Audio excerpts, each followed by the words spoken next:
राम राम। श्री श्री बृहद भागवतामृतम द्वितीय खंड प्रथम भाग चतुर्थ अध्याय चल रहा है हमारा। क्या प्रसंग है? नारद गोपकुमार संवाद। और प्रश्न कहाँ हो रहा है? ये संवाद कहाँ हो रहा है? वैकुंठ में हो रहा है। वास्तव मूल में कहाँ हो रहा है? मूल में ये जो संवाद हो रहा है केशी घाट, वृंदावन केशी घाट में हो रहा है।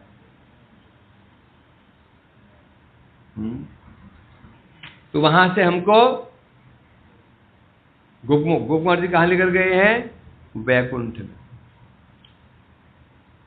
तो यहां पर मानो गोपकुमार जी प्रश्न कर दिया, जो सकाम भक्त हैं उन सकाम भक्तों को भगवान अपनी भक्ति अपना प्रेम देते क्यों नहीं है, भक्ति देते क्यों नहीं है? अब इसी में अनेक प्रकार के क्या वाद विवाद है। कुछ लोग ऐसे हैं जिनका कहना है, कुछ मत बाह्य लोगों का है, कुछ भक्तों का मत है। जो बाह्य लोगों का मत क्या है? तत्प्रसादेन भक्तानाम अधीनो भगवान भवेत। तत्प्रसादेन, यदि किसी को भक्ति प्राप्त हो जाती है तो भक्ति के प्रभाव से भगवान को उस भक्ति की अधीनता स्वीकार करनी पड़ती, जिससे स्वातंत्र हानि एवं, जिसे भगवान की स्वतंत्रता में हानि आ जाती है। क्या आती है? हानि आ जाती है। इसलिए नतांग दद्याद महेश्वर, भगवान कौन है? ईश्वर नहीं है, महेश्वर है। ईश्वरांग ईश्वरेति महेश्वर। ऐसे जो महामहेश्वर श्री कृष्ण हैं वो इसलिए भक्ति नहीं देते हैं, देने से उनकी स्वतंत्रता में हानि आ जाती है। अभी ये जो मत है, ये मत किसका है? ये मत है अन्य का मत है। अन्य कहने से अन्य कहने से जिनको भक्ति तत्व ज्ञान जिनको ज्ञान नहीं है, ऐसे मूढ़ लोग ही ऐसा कहते हैं कि भक्ति भगवान इसलिए भगवान नहीं देते हैं, भक्ति देने से भगवान को अधीन होना पड़ेगा, स्वतंत्रता में बाधा पहुंच जाएगी। ये मत अन्यों का है। मन्ये महाप्रेष्ठ जनानुवश्यता न दुख दोषो विधतीत कौचन किंतु प्रमोदम निज भक्त बसल आदिन महाकित गुणासनोति सा। ये मत था बाह्य कहने से जो भक्ति तत्व को नहीं जानते हैं, मूढ़ है, ज्ञान नहीं है, भक्ति क्या चीज है, उसकी महिमा को नहीं जानते हैं, वे लोग ही ऐसा कहते हैं। परंतु मन्ये महाप्रेष्ठ जनानुवश्यता दुख दोषो विदित कौचन, परंतु जो हम लोग हैं, नारद जी कह रहे हैं जो हम हैं, हम कहने से जो भक्त हैं, मैं हो गया, व्यास हो गए और अन्य जो लोग हैं, सब लोग मन्ये, वे लोग क्या मानते हैं? महाप्रेष्ठ जनानुवश्यता न दुख दोषो। महाप्रेष्ठ जन अनुवश्यता, जब भगवान अपने महाप्रेष्ठ परम प्रिय भक्तों के जब वशीभूत हो जाते हैं, वश में हो जाते हैं, न दुख दोषो विदधित कौचन। जब भगवान अपने महाप्रेमी भक्तों के अधीन हो जाते हैं तो उन अधीनता में कोई दुख दोष, भगवान को कोई दुख नहीं होता, अथवा कोई दोष नहीं है, बल्कि किंतु प्रमोदम निज भक्त वसलत्वाद महाकीर्ति गुणा तनोति सा। भक्तों की अधीनता में भगवान को दुख या दोष तो कुछ होता ही नहीं है, अपितु उनके वशीभूत होने से, उनके वश में हो जाने से प्रमोदम भक्त वत्सलत्वात्। भगवान को आनंद ही प्राप्त होता है, उनको आनंद होता है। और साथ ही साथ भक्त वत्सलत्वाद, भक्त वत्सलवत्व जो गुण है, भक्त वात्सल्य जो गुण है भगवान का, ये गुण है। क्या करते हैं भगवान? भक्तों के वशीभूत होकर के भगवान भक्त वात्सल्य जो गुण है उसका विस्तार करते हैं। देखो मैं किस प्रकार से भक्त वत्सल हूं, मैं भक्तों की सेवा करता हूं। भक्त लालायित रहते हैं भगवान की सेवा करने के लिए, और भगवान लालायित रहते हैं भक्त सेवा करने के लिए। भगवान भी छल बल कौशल से भक्त की सेवा करते रहते हैं, उनके नौकर बन जाते हैं। विठल जी के सेवक थे त्रिलोचन दास, जिनके शिष्य में नामदेव और ज्ञानेश्वर जी, ज्ञानदेव नामदेव, त्रिलोचन जी थे, गृहस्थ थे, बड़े भगवत भक्त थे। पति पत्नी बहुत वैष्णव सेवा करते थे। अब भगवत भक्ति का लक्षण क्या है? अब भगवत भक्ति का क्या लक्षण है? गुरु भक्ति। और गुरु भक्ति का लक्षण क्या है? वैष्णव भक्ति। वैष्णव भक्ति है तो गुरु भक्ति सत्य है, गुरु भक्ति है तो भगवत भक्ति सत्य है।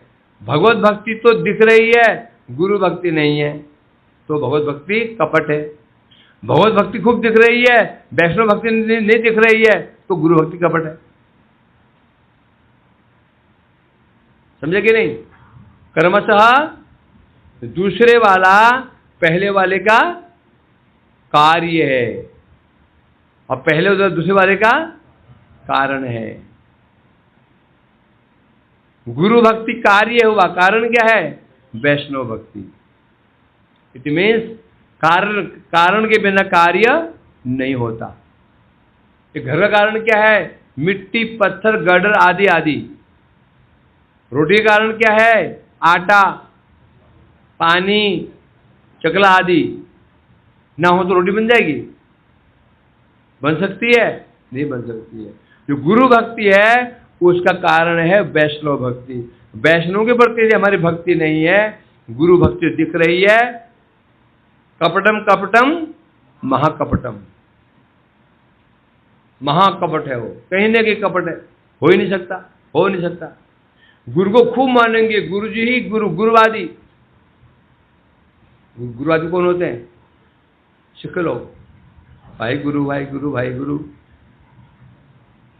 सिख लोग गुरुवादी होते हैं, गुरु ही है बस। गुरु ब्रह्मा, गुरु विष्णु, गुरु महेश्वर। इसका अर्थ समझते नहीं है। गुरु ही सब कुछ है, नहीं है, नहीं है। क्यों? गुरु के दो फॉर्म है, गुरु बाद में है, वैष्णव पहले है। गुरु बाद में है, पहले वैष्णव। यदि वैष्णव में हमारी प्रीति नहीं है तो गुरु तो क्या समझो? गुरु कौन है? वैष्णवी तो है। जब वैष्णव के प्रति हमारी श्रद्धा बुद्धि नहीं है तो गुरु के प्रति है, तो इसका मतलब वो ठीक नहीं मानी जाए। क्योंकि पहले गुरु वैष्णव है, गुरु बाद में बनते हो। पहले क्या बनते हो? अभी तुम कौन हो? वैष्णव हो, बाद में गुरु बन जाओगे। गुरु किसे कहते हैं? गुरुत्व। जब तुम गुरुत्व आ जाएगा, पेड़ मोटा आगे निकल आएगा, वजन 100 किलो ऊपर चला जाएगा, क्या बन गए? गुरु। क्या रहा है? ये लक्षण। गुरु माने भारी। क्यों? तूफान चल रहा है, एक व्यक्ति उड़ता हुआ चला जा रहा है, उसने एक पतला बांस का डंडा पकड़ लिया, बच जाएगा? एक भारी शिला को आलिंगन कर लिया, क्या हुआ? क्यों बच जाएगा? शिला भारी। गुरु नदी में बहा जा रहा है, बहते जा रहा है, एक चट्टान को पकड़ लिया उसने, बहेगा? गुरु भारी होना चाहिए, मोटा, नरेंद्र जैसा होना चाहिए, नरेंद्र जैसा है। पकड़ लो, तुमने हाथ में पकड़ लो उसके, हैं? बोलो हम दब गए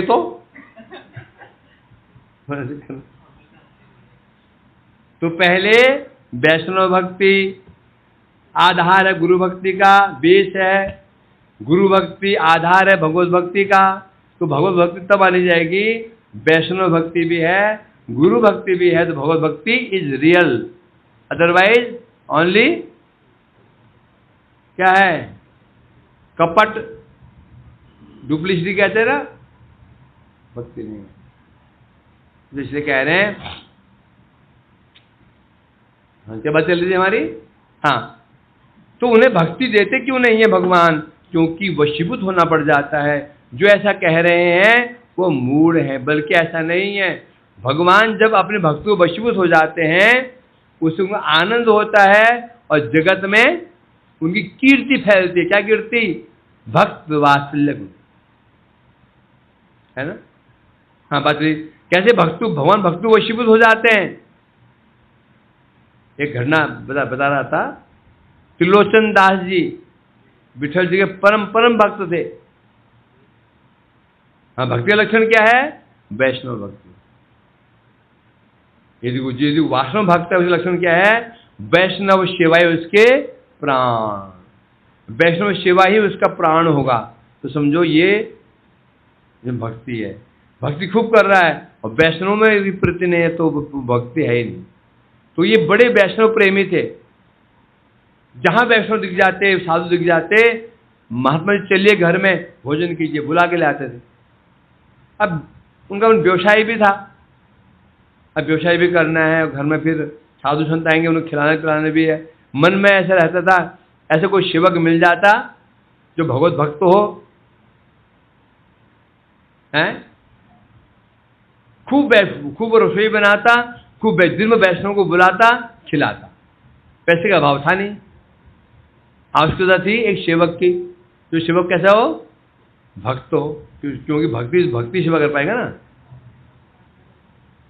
सोचते थे, एक दिन द्वार पर प्रातःकाल किसी ने द्वार खटखटाया, खटखट बाहर निकले, सामने एक 15-16 साल का लड़का, फटे हाल, पैंट फटी हुई है, पैरों में चप्पल भी फटी पुरानी चप्पलें हैं, बड़ा कमीज भी गंदी सी फटी हुई सी। बेटा कैसे आया? बोलता है मैं काम की तलाश में हूँ, मुझे काम चाहिए, काम। क्या करना जानता है? मैं रसोई बहुत अच्छी बनाता हूँ, और जो खाने वाला होता है ना, उसके मन के भाव में जान जाता हूँ, इसको क्या पसंद है मैं जान जाता हूँ पहले। जो खाने वाला है उसके मन की रुचि में जान जाता हूँ पहले। बड़ा खुश। सैलरी क्या लोगे? कुछ नहीं, फ्री। बस मुझे 2 बार खाना दे देना, और कोई समस्या नहीं, मैं पैसा भी नहीं लूंगा। पति पत्नी खुश, नौकर मिल गया, सेवक है। वो ध्यान रखना, परंतु मैं रोटी खाता हूं, और जो मेरे जो रोटी बनेगी, जो आटा बनेगा, गेहूं का आटा, गेहूं पीसेगी तुम्हारी पत्नी, और कोई नहीं पीसेगा। बस। और फिर कहेगी नहीं, मेरे विषय में बताएगी मैं ऐसे खाता हूं करके। देखा सामने दुबला पतला लड़का है, कितना खाएगा ये? है योगेश जैसा। 2 रोटी, 3 रोटी, 4 रोटी, कोई बात नहीं। 5 इतना आटा तो इतना आटा तो 5 मिनट में पिस जाएगा, चक्की से पिस जाएगा। खुश, सेवा शुरू हो गई। है नाम क्या तुम्हारा? नाम है अंतर्यामी। क्या नाम है? अंतर्यामी। बस सेवा शुरू हो गई। जहां साधु मिल जाते हैं, महात्मा चलिए घर में चलिए, भोजन कीजिए, हैं। और जो अतिथि आते थे बड़े खुश थे, सोचे जो हमारी इच्छा खाने की थी, खीर खाने की थी, खीर मिल गई, शाही पनीर बन गया, पकौड़े बन गए, बड़े संतुष्ट। जो आता उसको वही जो इच्छा खाने की होती है ना, वही बना होता। सब संतुष्ट हो जा रहे हैं, खुश। और त्रिलोचन बड़े खुश, वैष्णव पर सेवा हो रही है। और पत्नी सूखती जा रही है, सूखती जा रही है। हैं? पड़ोस में गई, पड़ोसन ने कहा, बहन क्या क्या हुआ, क्या क्या तुम कुछ बीमार पड़ गई हो, इस शरीर सूख रहा है। अरे क्या करूं, हमारा नौकर है ना, नौकर ऐसा तो नहीं लेता, बस वो रोटी खाता है, आटा मुझे पीसना पड़ता है। और वो दिन में कम से कम 5 किलो रोटी, आटा की रोटी खा जाता है। मुझे रोज 5-10 किलो आटा वो चक्की चालनी पड़ती है। 10 किलो के एक दिन में एक बार खा जाता है। मैं समझा दूल्हा पतला कितना खाएगा, मैंने हाथ तो कर दिया। अब सुबह चक्की पीसते पीसते पीसते मेरा पसीना निकल जाता है, कमजोर हो गई हूँ। वापस घर आई, वो कह गया, भूल गई कि मुझे ये कहना नहीं चाहिए था। त्रिलोचन जी बाहर से आए, अंतर्यामी, ओ अंतर्यामी, आवाज नहीं। बस वो 10-20 साधु को ले आए थे, वो 10-20 साधु को ले आए थे वो त्रिलोचन जी। अंतर्यामी का कोई उत्तर ही नहीं, यहाँ खोजा वहाँ खोजा, मिला ही नहीं। बड़े दुखी हो गए, कहाँ चला गया। पत्नी ने पूछा, क्या तुमने किसी कहा तो नहीं उसके विषय में कि वो तुम चक्की पीसो और रोटी खाता है? हाँ बोला, मैं बोल तो दिया। पड़ोसी ने पूछा, बोल दिया, सर्वनाश हो गया। अपना सिर पीट पीट के त्रिलोचन दास जी रोने लगे, हाय अब वैष्णव सेवा कैसे होगी, हाय वैष्णव सेवा कैसे होगी। भगवान प्रकट हो गए। त्रिलोचन रो मत, वो सेवक मैं ही था, मैं ही था अंतर्यामी तुम्हारा सेवक। क्यों चाहते हो कि तुम चाहते हो क्या मैं वैसे ही बन तुम्हारी सेवा करूं? बन जाता हूं। पर प्रभु कैसी बात करते हो? मैं तुम्हें संतुष्ट हूं, वरदान मांगो। ऐसे भगवान ही भक्ति सेवा करने में आनंद का अनुभव करते हैं, इसलिए भगवान है वो है। तो भगवान की भक्ति की अधीनता में भगवान को आनंद ही होता है, दुख बिल्कुल नहीं होता, कोई दोष नहीं है। तो भक्त वात्सल्य गुण के द्वारा महाकीर्ति भवन कीर्तक ही यश ही, उनका यश ही फैलता है जगत में। जिन्हें भगवान का जगत में नाम है, कारण क्या है? भक्त वात्सल्य है कि नहीं? द्रौपदी की रक्षा करी, नाम पड़ गया। गजेंद्र की रक्षा करी, नाम पड़ गया। प्रहलाद की रक्षा करी, नाम पड़ गया। कितने हैं? टीका में कह रहे हैं इस प्रकार से पहले नारद जी ने अन्य का मत, ऐसे बात क्यों बताई?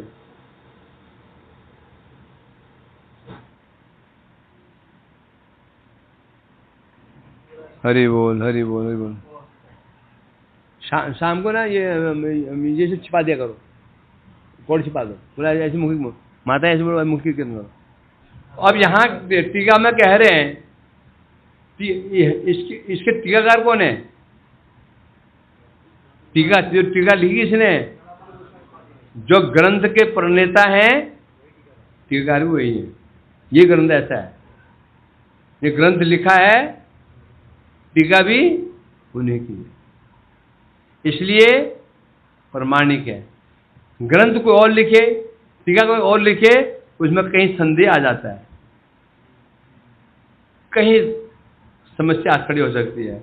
जो लेखक है वही टीका लिखे तो क्या होगा? उसमें कोई संशय नहीं होता। होता क्या? नहीं होता। ब्रह्मसूत्र भाष्य के कर्ता कौन है? श्री वेद व्यास। भाष्य कौन है? भागवत। किसने रचित है? वेद व्यास। उसी प्रकार से ये जो टीका, जो ग्रंथ लिखा है, ये ऋषि रचयिता स्वयं साधु गोस्वामी पाद जी हैं और टीकाकार भी वही है। इसलिए कह रहे हैं इस यहाँ पहले नारद जी ने जो अन्य का मत, अन्य कहने से जो भक्ति तत्व को जो नहीं जानते हैं, उनका मत बताया था कि हर व्यक्ति अपने भाव के अनुसार ही हर चीज को तोलता है। जगत में ऐसा होता है कि नहीं होता है? यदि हम किसी अधीन हो जाते हैं तो हमारी महिमा कम हो जाती है, होती है ना? हम किसी अधीन हो जाते हैं तो हम दास बन गए, और दास बन गया है निंदनीय। क्या है? निंदनीय, स्वाभाविक है। परंतु बता रहे हैं ये मत अन्य का मत है। पहले अन्य का मत किया है, अब उसमें भी सर्वप्रथम अन्य। अब यहाँ ईश्वर क्या कर रहे हैं? जो अन्य का मत, जिनका ये मानना था भगवान भक्ति इसलिए नहीं देते हैं सकाम भक्तों को, भगवान को उनके अधीन होना पड़ेगा, जिससे स्वतंत्रता की हानि हो जाएगी, ये दोष आ जाएगा, इसका खंडन कर रहे हैं 2 श्लोकों में। पहला श्लोक है 227, अगला श्लोक 228। इन 2 श्लोकों में खंडन करें किसके मत का? अन्य कहने से जो भक्ति तत्व से अनभिज्ञ है। कह रहे हैं भगवान द्वारा महापृष्ठ जनानुष्ठता, भगवान जब अपने महाप्रियतम जो उनके भक्त हैं, जन हैं, उनकी अधीनता स्वीकार करते हैं। स्वीकार करने से भक्तों में कोई दुख दोष उत्पन्न नहीं होता, कोई दुख नहीं होता भगवान को। तथा अपनी स्वतंत्रता को भक्त को अधीन करने से 2 चीजें हैं। जब भगवान भक्ति के अधीन स्वीकार करते हैं तो भक्तों में कोई दुख दोष नहीं आता। तो बोले तो भगवान को तो भक्त दुख होता होगा। जब भगवान भक्ति अधीन हो जाते हैं तो 2 कंडीशन है, भक्त को दुख होता होगा, हाय मेरा अधीन है। जब दूसरी ओर भगवान का पक्ष क्या है? भगवान जब स्वतंत्रता को परित्याग कर खो देंगे तो उन्हें दुख होता होगा। इस पहले पढ़ा नहीं पढ़ा?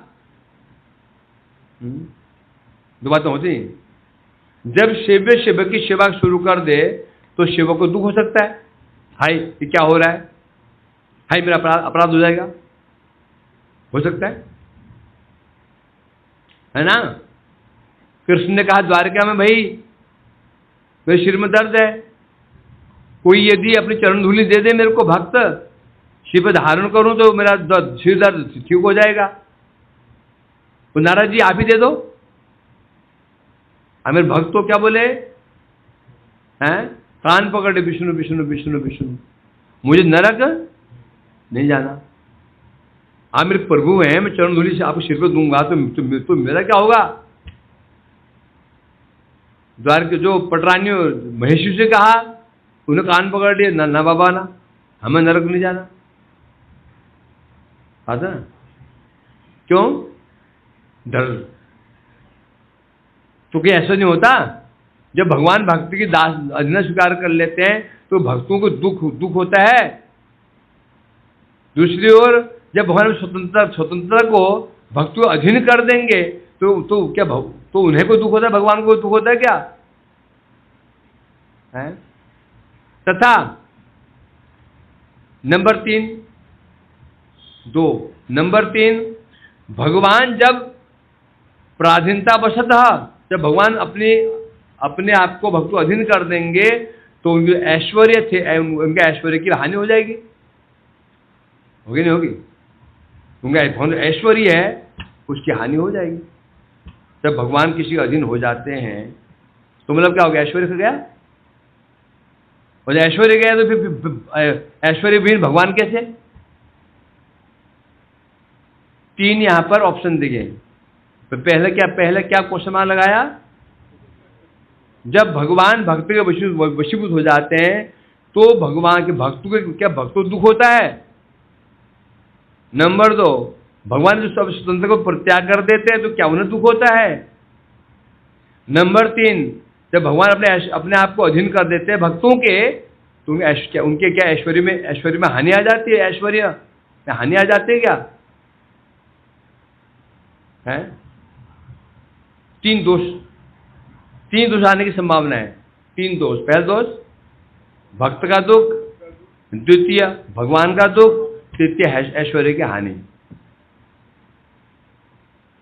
उत्तर दे रहे हैं, जब भगवान अपने प्रीतम जनों की अधीनता स्वीकार करते हैं, उससे भगवान जगत में आनंद का अनुभव करते हैं। जब भगवान भक्तों के वशीभूत हो जाते हैं, उनकी सेवा करते हैं, तो भगवान को आनंद होता है।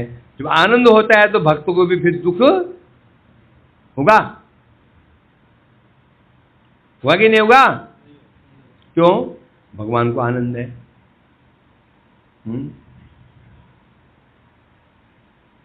महाप्रभु ने ईश्वरपुरी से कहा, मुझे दीक्षा मंत्र प्रदान करो। क्या बोले प्रभु? आप प्रभु मैं सेवक हूं, जो कहेंगे मैं तो वही करूंगा, मुझे आदेश पालन करना है। मैं क्या कर रहा हूं? ये आदेश पालन कर रहा हूं आपके आनंद के लिए। तो उन्हें मंत्र दे दिया। क्या मंत्र देकर क्या उन्हें दुख हुआ? क्यों दुख नहीं हुआ? क्योंकि भगवान का आनंद ही एकमात्र लक्ष्य है भक्त का। भगवान जिसमें आनंद हो, भगवान भक्त वही कर देता है। इसलिए कि भगवान को आनंद हो रहा है, तो फिर उन्हें दुख क्यों होगा? वो अपना सौभाग्यवान मानते हैं कि मेरे ऐसा करने से प्रभु को क्या हुआ? आनंद होगा। बेशक मेरी बदनामी हो जाए, एक श्रेष्ठ वैष्णव, एक नवीन वैष्णव की सेवा करे, तो निंदा किसकी होगी? और महिमा किसकी होगी? होगी नहीं होगी? इतने बड़े होकर की सेवा करना, और ये निठल्ला है, शर्म नहीं आती इसको? 2 दिन का अभी दूध के दांत निकले टूटे नहीं है और चला है उनकी सेवा लेने के। तो बदनामी किसकी है? नवीन की। उसी प्रकार से जब भगवान भक्ति के वशीभूत हो जाते हैं, तो यहां पर निंदा का पात्र कौन बन सकता है? भक्त बन सकता है। तथापि भगवान के आनंद के लिए भक्त उस निंदा को भी सहन कर लेता है। हुआ कि नहीं वैसा? ऐसा कब हुआ?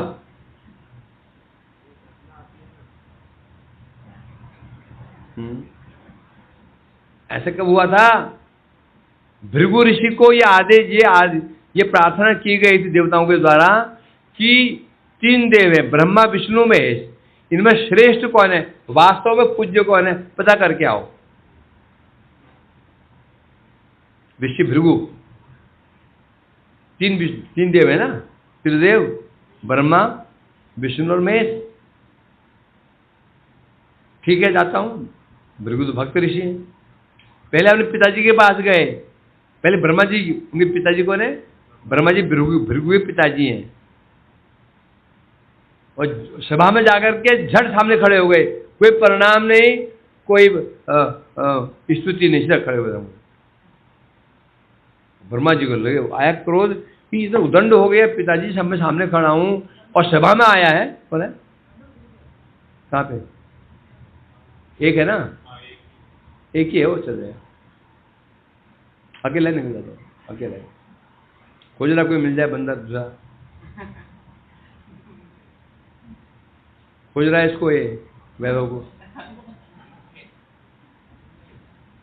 तो ब्रह्मा जी के पास गए और ब्रह्मा जी आए क्रोध, मेरा पुत्र होकर के ऐसे उदंड। अब चिंता लगी जाती है ना। उठाया कमंडलू, पानी देंगे, हाथ में पानी लिया अभिशाप देने के लिए, वहां से उसको पानी हाथ में लिया, अभिशाप देंगे, भाग्य भृगु भाग्य बोले नहीं, ये भगवान नहीं हो सकते, ये पूज्य नहीं हो सकते। पहुंचे शिव जी के पास में, शिव जी महाराज कैलाश, और शिव जी बड़े प्रसन्न, गुरु भाई आए हैं मेरे, दौड़े गले लगाने के लिए। रोक दिया, दूर वही रोक दिया, रुक जाओ, मेरे पास मत आना। शमशान में रहते हो, हैं, चिता की राख शरीर में लगाते हो, नंग धड़ंग रहते हो, अपवित्र रहते हो, और ब्राह्मण मुझे आलिंगन करोगे? शिव का है गुस्सा, उठाए त्रिशूल, और ये भी नहीं है, सहन शक्ति नहीं है। सीधे गए क्षीर सागर में, वहां पर भगवान नारायण जी शेषनाग में लेटे हुए हैं, उनके चरण लक्ष्मी जी की गोदी में है, लक्ष्मी जी धीरे उन चरणों को सम्मान कर रही है। सीधे पूछा पाछा नहीं, इसे अंदर गए और उनकी छाती पर एक लात, धमाक से छाती लात मारी है दाईं ओर। भगवान झट उठ बैठे, पैर पकड़ लिए। ब्राह्मण देवता, मेरे छाती तो पत्थर जैसी कठोर है, आपके चरण तो कमल से भी कोमल है, आपको कोई दर्द तो नहीं हुआ? पैर सहला रहे हैं। भृगु ने चरण पकड़े, प्रभु क्षमा करना, आप ही पूजनीय है। और घोषणा कर दी, पूज्य यदि कोई है तो त्रिदेव में विष्णु। विष्णु को मान सम्मान की चिंता, लात मारी। ब्रह्मा जी को गाली गलौज नहीं किया, सामने खड़े हो गए, बस प्रणाम नहीं किया, आग लग गई। शिव जी को भी लात नहीं मारी, थोड़ा दूसरा अपशब्द कह दिए, बुरा लग गया, और विष्णु को लाठी मार दी छाती। और भगवान ने उस चिन्ह को अपनी छाती पर हमेशा के लिए, भृगु वस्त्र पद चिन्ह, दाईं ओर क्या है उनके, किसका? वो चरण चिन्ह हमेशा याद में, भक्तों के चरणों को अपने हृदय में धारण कर लिया, स्मृति। लात खाई, अब क्या पर उससे क्या स्मरण होता है? भगवान की वश्यता। भगवान कैसे भगवान वशीभूत हैं कि भक्त के चरण चिन्ह को छाती पे धारण कर, छाती पे, हृदय पे। तो ये कह रहे हैं कि पहला जो दोष आ सकता था कि भक्तों को दुख होता है, नहीं होता भक्तों को दुख। क्यों? भक्तों को आनंद होता है कि मेरे ऐसे करने प्रभु को आनंद, बस प्रभु को आनंद होना चाहिए है। क्या भगवान को दुख होता है फिर अधीनता उनकी स्वतंत्र चले जाने पर? नहीं होता। भगवान को आनंद होता है, बल्कि इसके द्वारा उनकी कीर्ति जगत में फैल जाती है, कीर्ति जगत में और फैल जाती है। तो यह हानि कहां से हुई? समझे कि नहीं? और तीसरा, ऐश्वर्य की हानि नहीं हुई। हानि होने पर भी उनकी ऐश्वर्य हानि हो जाने पर भी उनकी महिमा में कोई कमी नहीं आ जाती। क्यों नहीं आ जाती? बताओ। भगवान के दो लक्षण हैं।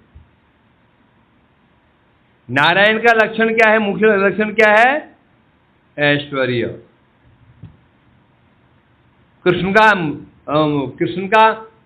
मुख्य लक्षण क्या है? माधुर्य। गौण है ऐश्वर्य। ऐश्वर्य जो है कृष्ण का गौण लक्षण है। ये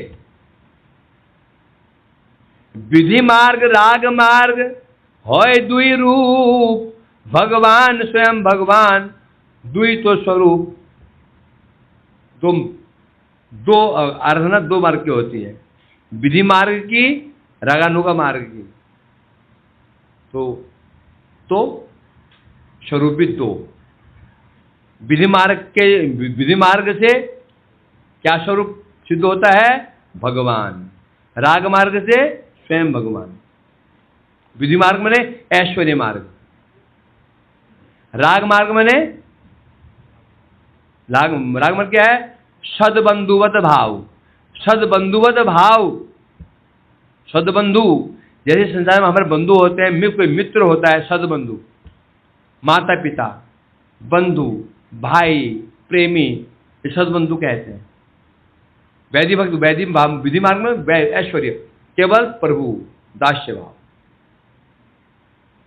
इस विधि मार्ग से किसकी उपासना होती है? भगवान की। राग मार्ग की उपासना किसकी होती है? स्वयं भगवान की। तो स्वयं भगवान कौन है? श्री कृष्ण है। नारायण जी का जो स्वरूप लक्षण है वो कृष्ण का गौण लक्षण है। तो इसलिए कह रहे हैं यहां पर, जो भगवान भक्तों के अधीन हो जाते हैं, बल्कि जगत में प्रसिद्ध हो जाता है, भगवान का भक्त वात्सल्य आदि महाकीर्ति जगत में फैल जाती है। आदि शब्द कहने से परम उदारता, परम महाबदान्य गुण भी आ जाते हैं भगवान में। क्या है? कृष्ण कैसे परम उदार हैं, परम महादयालु हैं। इस प्रकार से प्रियतम के अधीनता में परस्पर हर्ष के वर्धन हेतु जब भक्तों के अधीन हो जाते हैं तो दोनों को परस्पर आनंद होता है। भक्तों को भी आनंद होता है, भगवान को भी आनंद होता है। एक को भी आनंद नहीं हो तो दोष आ जाएगा। क्या आ जाएगा? दोष। भक्त आनंद क्यों होता है? कि भगवान को आनंद आ रहा है। पुत्र और पिता दोनों लड़ाई कर रहे हैं, दोनों पंजा लड़ा रहे हैं, पंजा। अब चलो आज हम पंजा लड़ाते हैं, मैं आपको हराऊंगा आज। छोटा बच्चा इतने हाथे लिए, बाप पूरा जोर लगा रहा है, बाप भी करे जा रहा है और हार गया है। अरे तो पिता को क्या दुख होता है? तो पुत्र दुख होता है। जहां वात्सल्य भाव रहता है वहां पर सेवक को दुख ही नहीं होता है। सेवक जानता है प्रभु का आनंद हो, मेरे हारने से प्रभु का आनंद, मेरे जीतने से प्रभु का आनंद हो सकता है तो मैं जीत जाऊंगा। भक्त का ये उद्देश्य क्या होता है? निज सुख दुख नाही गोपीर विचार, कृष्ण सुख हेतु चेष्टा मनो व्यवहार। गोपी है ना, गोपियां अपना सुख दुख नहीं देखती हैं, कृष्ण सुख के लिए उनका सारा मानसिक व्यवहार फिर चेष्टाएं कृष्ण। भक्त जो कुछ भी करता है भगवान के लिए करता है। भगवान कहे तुम्हें प्रभु बन जा, बन जाएंगे, आप उस खुशी के लिए। तो ना भक्तों को आनंद होता है, ना भक्तों को दुख, ना भगवान को दुख, दोनों को हर्ष होता है। इसलिए कह रहे हैं यहां पर, ये जो लीला है, कौन सी लीला? भक्त वात्सल्य जो लीला है, भक्त वात्सल्य लीला है, इस लीला में दुख की गंध मात्र भी नहीं रहती, बल्कि आनंद का विचार होता है। भक्त को आनंद होता है, प्रभु बड़े संतुष्ट हुए हैं। और भगवान आनंद क्या होता है? कि क्या मैं भक्तों में सेवा कर रहा हूं। विशेषतः भगवान के भक्त वात्सल्य रूप महाकीर्ति का विशेष रूप से भगवान का जो भक्त वात्सल्य रूप जो गुण है उस जगत में विस्तार हो जाता है। भगवान कैसे भक्तों के वशीभूत हो जाते हैं, कैसे सखाओं का जूठन खाते हैं, सखाओं से हार जाते हैं, गोपियों को चरण दबाते हैं। ये विशेषता है नारायण कृष्ण की। विशेषता क्या है? ये तो विशेषता है, और क्या है? इसलिए इसमें कोई दोष का स्पर्श नहीं होता, बल्कि महागुण के रूप में ये परिभाषित हो जाता है। यदि कृष्ण में माधुर्य ना रहे, क्या कृष्ण का बन जाएंगे? नारायण। तो भगवान के स्वरूप हैं। भगवान शब्द का अर्थ क्या है? भगवान शब्द क्या दिखाता है? भक्त वात्सल्य। जैसे पिता शब्द क्या दिखाता है? पुत्र वात्सल्य। पिता जो शब्द है, ये पिता शब्द यदि कोई कहे कि पिताजी है ना, इनमें बड़ा वात्सल्य भाव है, तुम आप मूर्ख हो। ये उसके पिताजी हैं इसलिए इनका वात्सल्य भाव है। ये शब्द का ये सेंटेंस कैसे लगा? ये उसके पिताजी हैं इसलिए इनका उनके वात्सल्य भाव है। ये शब्द ठीक है? वाक्य ठीक है? क्यों? जब तुम बोलते इनके पिता हैं, जब ये पिता हैं बोले वात्सल्य तो रहेगा ही। तो ऐसे लग रहा है जैसे ये इसके क्या है, सौतेले पिता है, ये पिता, जब ये इसके पिता है तो पिता मतलब क्या होता है, वात्सल्य। फिर बोलता हूँ नहीं, इनके पिता है ना इसलिए वात्सल्य भाव है। कोई मतलब बना इसका, कोई इसका अर्थ इसका है, अर्थ नहीं। उसी प्रकार से भगवान जो शब्द बना है ऐश्वर्य से नहीं बना। भगवान शब्द किससे बना है, वात्सल्य से, वश्यता। वात्सल्य लक्षण क्या है, वश्यता, वशीभूत हो जाना। वात्सल्य लक्षण है वशीभूत हो जाना। तो तात्पर्य यह हुआ कि जो स्वरूप जितना अधिक वशीभूत हो सकता है वो उतना ही श्रेष्ठ स्वरूप है। जो अवतार जितना वशीभूत हो सकता है, जितना वशीभूत हो सकता है वो भगवान उन्हें बड़े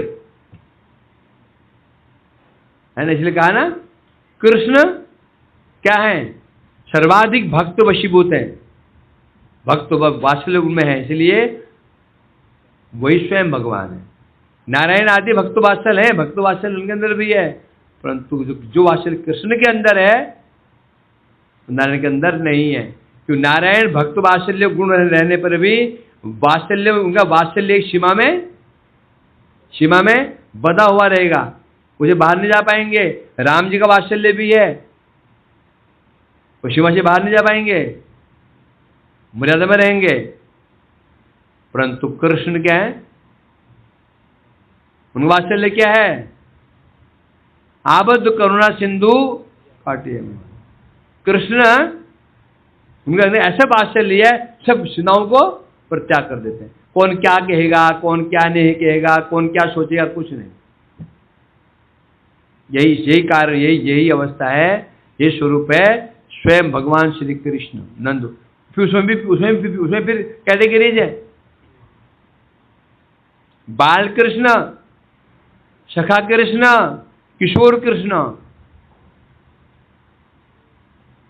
बाल कृष्ण, सखा कृष्ण और किशोर, तीन कृष्ण है। फिर यहाँ पर जो वात्सल्य चरम सीमा कहां पर है, किशोर कृष्ण में। कृष्ण मैया के वशीभूत हो जाते हैं एक सीमा तक, सखाओं के वशीभूत हो जाते हैं एक सीमा तक, वो सीमा बंधे रहते हैं।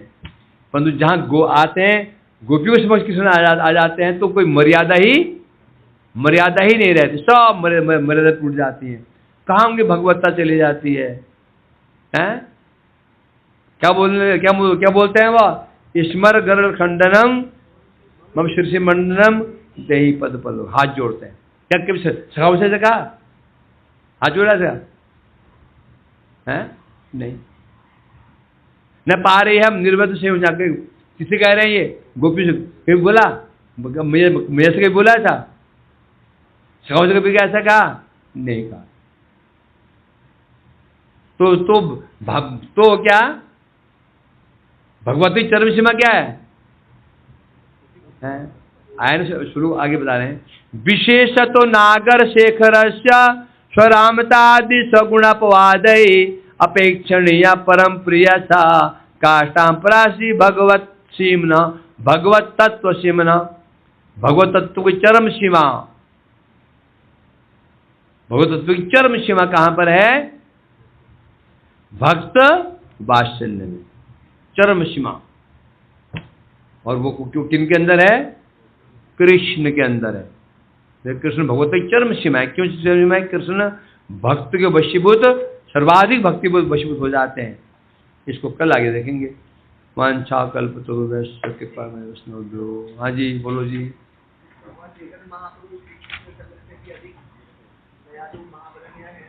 है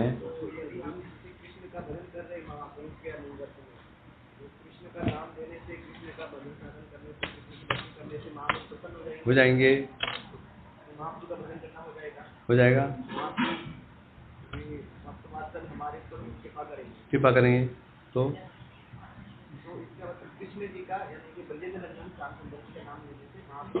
खुश हो जाएंगे। तो उसको क्या समस्या हो रही?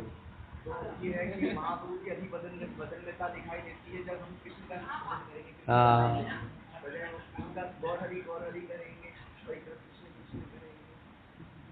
महाप्रभु अनुगत में कृष्ण भजन, यद्यपि महाप्रभु कृष्ण राधा एक ही हैं, परंतु होने पर भी मर्यादा क्या है, महाप्रभु का अनुगत में राधा कृष्ण का भजन ये करेंगे तो दो स्वरूप प्राप्त होंगे तुमको, एक महाप्रभु के जाओगे, एक जाओगे कृष्ण लोक में। यदि महाप्रभु अनुगत नहीं किया, केवल कृष्ण भजन किया, केवल एक जगह जाओगे, समझे कि नहीं? दोनों एक होने पर भी कृष्ण महाप्रभु अंतर नहीं है, परंतु महाप्रभु अनुगत कृष्ण भजन करेंगे तो दो स्वरूप प्राप्त होंगे, औदार्यमय और माधुर्यमय।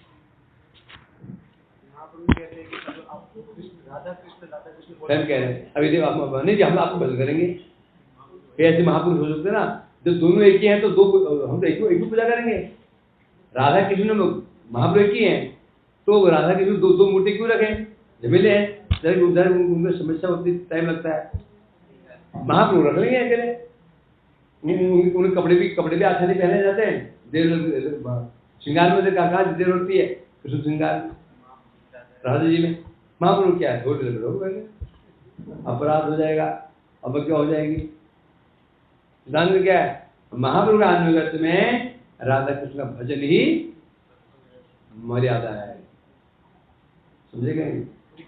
कृष्ण का नाम ले, कृष्ण का भजन करे तो कृष्ण तो प्रसन्न होंगे, साथ में महाप्रभु जी भी प्रसन्न है, दोनों को वशीभूत कर लिया हमने। हाँ, अब यदि तुम कृष्ण छोड़ महाप्रभु करोगे, पहले तो अपराध महाप्रभु रुष्ट हो जाएंगे, समझेगा नहीं? कृष्ण का भजन करने दोनों को, महाप्रभु का भी दोनों को लेके चलना पड़ेगा। जब अर्पण करते ना, इदं महाप्रसादम किलिंग गौराय स्वाहा, इदं किलिंग गौराय स्वाहा, श्री की राधा कृष्ण एक साथ अर्पण करके अर्पण अलग नहीं। इदं महाप्रसादम नैवेद्यम किलिंग कृष्णाय स्वाहा, गौराय स्वाहा पहले, फिर एक साथ ही राधा कृष्णाभ्याम एक ही मंत्र अलग नहीं। इससे दोनों जन की कृपा प्राप्त हो जाएगी, दोनों की हो जाएगी। हरे कृष्णा कृष्णा